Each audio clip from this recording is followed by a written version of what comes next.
En général, quand je vais parler devant du monde, je veux avoir mon texte qui est écrit et bien en avant. Ça me rassure. Et cette fois-ci, je n'arrivais pas. Je me suis dit, c'était un peu comme dans Alice, où elle est la reine qui lui dit, il y a confiture tous les 2 jours, hier et demain, mais il n'y a jamais confiture aujourd'hui. Et j'avais l'impression que quand j'écrivais quelque chose, c'était ça allait hier, ça serait peut-être demain, mais aujourd'hui ça n'allait pas. Donc je pense qu'il y a quelque chose dans ces textes-là qui sont en mouvement constant. Langue anglophone d'origine, j'ai eu un plaisir immense à lire Alice au Pays des Merveilles et de l'autre côté du miroir en anglais. Je baignais dans la langue de Carol, à la fois légère, drôle et surprenante, et en même temps sérieuse. Lewis Carroll joue avec la langue. Avec des mots simples, il interroge le fondement du langage et la logique de nos relations à l'autre. C'était seulement quand je voulais écrire que j'ai commencé à faire connaissance avec les traductions en français. J'ai été déconcertée. J'ai décidé de vous parler un peu de la traduction. Il est certes difficile de traduire Alice. Il y a une myriade de jeux de mots, de phrases à double sens, de mots valises, de calembours, de devinettes, etc. Il y a des poèmes et des comptines connues que Carol modifie. Les références culturelles sont nombreuses.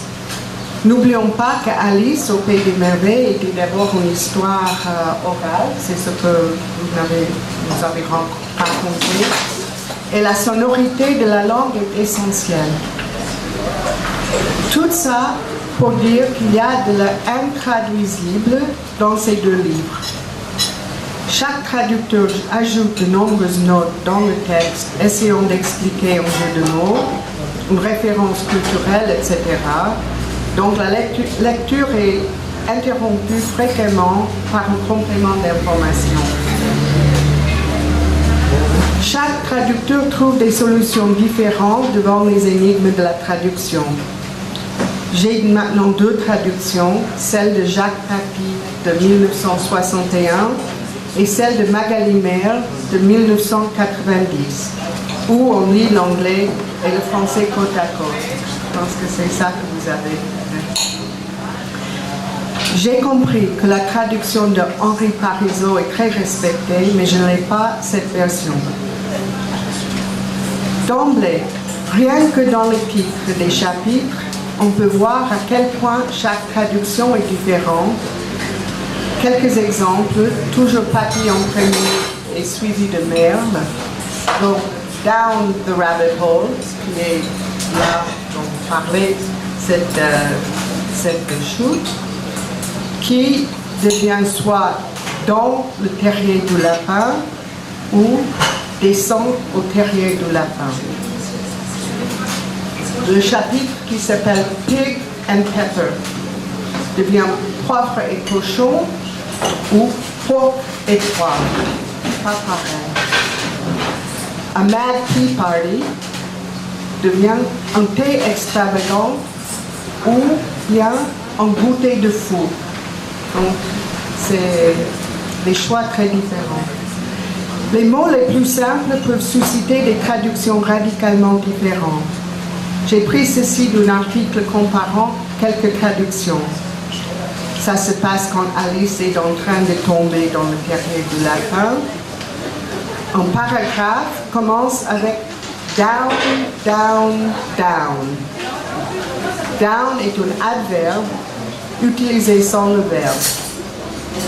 Ces 3 petits mots sont traduits par tombe, tombe, tombe. Elle descendait, descendait toujours. Ou plus bas, encore plus bas, toujours plus bas. Tout ça dans les traductions différentes. Cependant, elle tombait, tombait, tombait. Elle descendait, descendait toujours. Elle shootait toujours, et plus bas, toujours plus bas. Un autre exemple d'une casse-tête de la traduction.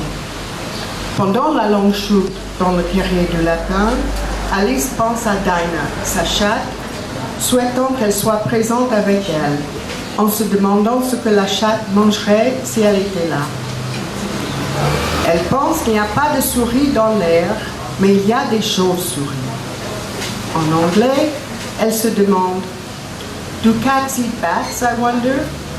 Do cats eat bats? Do cats eat bats? Do bats eat cats? » La traduction de Papy, est-ce que les chats mangent les chauves-souris? Est-ce que les chats mangent les chauves-souris? Est-ce que les chauves-souris mangent les chats? Hein? Pour moi, comment traduire ça? Je pense que c'est intraduisible. Ça, c'est un peu le... Ah, le traducteur, c'est Papy. Non. Comment moi je ferais pour cat et bat, je ne sais pas. Je pense que quand je dis qu'il y a de l'intraduisible, je pense que cet aspect où il y a ce jeu de mots, de vraiment jouer avec le son, qui est aussi une référence à des façons de lire, d'apprendre la lecture, l'apprentissage de lecture en anglais. Tout ça s'est perdu. Donc on arrive avec le sens que est-ce que les chats mangent les chauves-souris, ou il y a quelqu'un d'autre, Madame Merle a décidé d'essayer de jouer un peu elle-même. Elle dit est-ce que les ramines à Grosby mangent les chauves-souris? Donc on voit que la traduction, c'est vraiment, on peut à chacun son Alice, chaque traducteur son Alice dans ce sens. Il y a plusieurs Alice. Donc maintenant je parlerai un peu du rêve, la question du rêve. Ah oui, oui. La traduction. Ce que Lynn vient de dire me fait penser à une chose aussi fondamentale dans le travail de Carol, dans les deux livres, qui commencent dans les deux livres avec Alice comme personnage principal, c'est la notion que, c'est le fait que entre une chose représentée et la représentation, il y a toujours une différence. Toujours. Il y a toujours mort. Donc entre le texte en anglais et le texte en français, il y a bien sûr quelque chose qui meurt. C'est inévitable. C'est pour cela que les modernes sont contre le réalisme. Célèbre metteur en scène moderne disait « I hate realism ». Je déteste le réalisme parce que c'est un mensonge. La tentative de représenter la réalité en tant que réalité est fausse. En revanche, comme dans les œuvres de Carol, tout va dans deux sens en même temps, au moins. Il y a forcément mort, avec une traduction, il y a forcément naissance. Il y a quelque chose qui naît, qui est autre. Il y a quelque chose qui meurt, en fait. Voilà. Et c'est le travail du traducteur de faire naître quelque chose d'intéressant, en fait, dans ce sens-là. Et c'est pour ça qu'il est fasciné par les miroirs, parce que justement, le miroir, c'est une représentation de quelque chose qui ressemble, mais complètement différente, évidemment, en fait, uniquement parce que c'est le contraire, et puis parce que... Voilà, exactement. Et aussi pourquoi il change son nom, et puis il inverse son nom. Et la photographie, encore une fois, les petites filles et l'adulte mâle. Je disais aussi qu'en parlant des grands héros de notre culture, ce sont tous des hommes adultes.